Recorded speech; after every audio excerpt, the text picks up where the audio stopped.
1.5 টনের মতো সার আমদানি করা, বিভিন্ন টিএসপি, এমওপি, এগুলো ড্যাপ, এগুলো আমরা ইস্যু করেছি। সারগুলোর পারচেজ মানে ক্রয় অনুমোদন করেছি। এলএনজির জন্য আমরা অনুমোদন করেছি।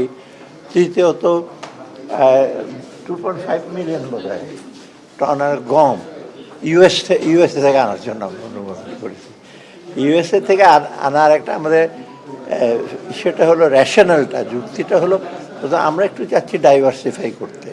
কারণ অনেক সময় দেখা যায় যে আমরা যেই ব্লক থেকে আনি, রাশিয়ান ব্লক, ইউক্রেন ব্লক, সেখানে একটু আনসার্টিনিটি দেখা গেছে।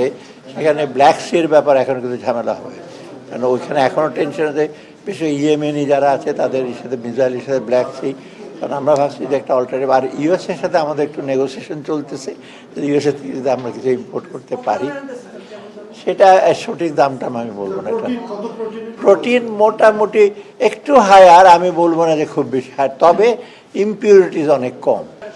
ডাইভার্সিফাই করছি, ওদের ইমপিউরিটিসটা একটু কম, প্রোটিন কন্টেন্ট একটু বেটার, আমি বলবো না একেবারে খুব বিরাট, তবে বেটার আর কি একটু। আর থার্ড হলো আপনার আমাদের নেগোসিয়েশনের জন্য আমাদের কিছু আনতে হবে, ট্রেড ডেফিসিটটা কমাবার জন্য। এটা সহায়ক হবে আমাদের নেগোসিয়েশনের জন্য।